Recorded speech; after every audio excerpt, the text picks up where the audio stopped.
It's not good. Now, obviously, my life's not going great. It's not going great. I got judged by a crackhead recently. Yeah, you know how much that hurts? Get judged by somebody with more coke nails than they have teeth? It's not a good feeling. And she judged me because I told her how many cats I have.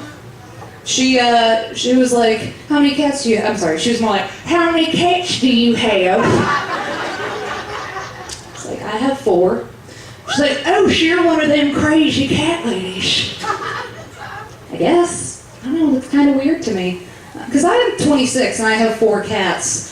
And people call me a crazy cat lady, but I have friends I went to high school with, friends the exact same age as me with 4 kids. Nobody calls them crazy kid ladies.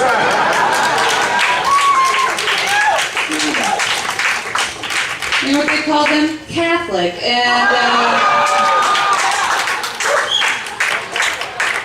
just such a weird double standard, you know? Because, like, my cats are pretty much the only thing that make me fit in Little Rock. Like, because, okay, look. My poor style choices are not lying to you. I am fairly liberal in my everyday life. Except when it comes to my cats. When it comes to my cats, I am a classic Pee-wee football Arkansan mom. That's right. For starters, I have 4. Way too many. I have 3 boys and a girl. I prefer the boys. Mostly because the little girl's always trying to bang her brother. It's like any good Arkansan family, you guys. No, it's rough. It's rough. Because if she got pregnant, I would make her have an abortion. Even though kitty cat abortion bums me out in a way human abortion never has. Like, I've had a human abortion. I just grabbed that little guy by the scruff of his neck and I was like, you tell your friends what happens.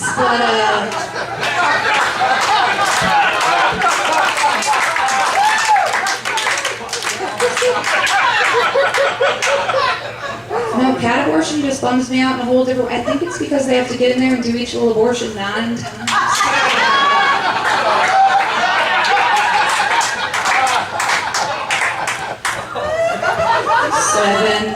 8. No, we're having fun, you guys. We're having fun. We're having fun. Some of you didn't like that joke. You didn't. I understand. That's fine. Every time I tell it, the left side of my brain is like, abort, abort!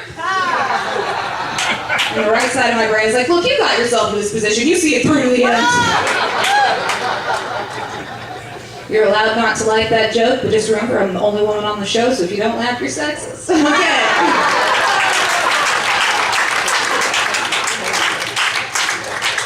Just asking you to laugh, Arkansas. I'm not asking you to vote for me. I know how we do. I'm from here. It's fine.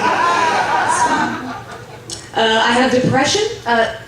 I told you about the 4 cats. You figured that out. We're fine. We can brush past that. Now, I do have depression, and it's funny because I've recently hit the point in my depression where I'm no longer jealous of fully mentally well people. I am now jealous of people with mental illnesses that I perceive to be less bad than mine.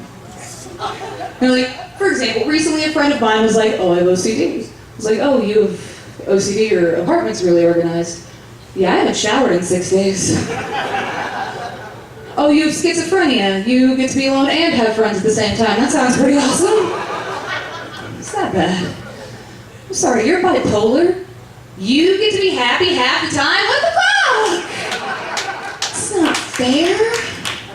You know, like, don't feel bad for me or anything. It's really not that bad. It's kind of sweet. Like, it's kind of like having a secret shitty superpower, you know? Like, I've got this mental barrier that nobody can penetrate. Nobody has the ability to ruin my day. Nobody can tell me anything any harsher than everything I've been telling myself for the last 20 minutes. You know, someone could be like, you're a bitch.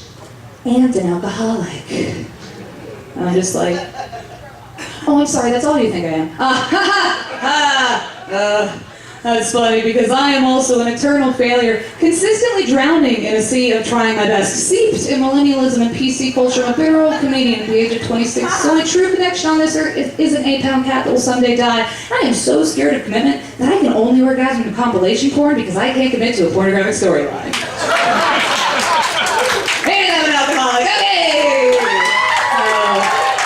Despite all that, I am in love. I hate it. I don't know how to do it right. Am I supposed to want him to die first or me? Either way feels rather presumptuous. Kidding, you guys, I'm kidding. I know who's gonna die first. It's gonna be him. Very closely followed by me, because that's just how murder-suicide works, you guys. I don't know. I don't make the rules. Hey guys, y'all gonna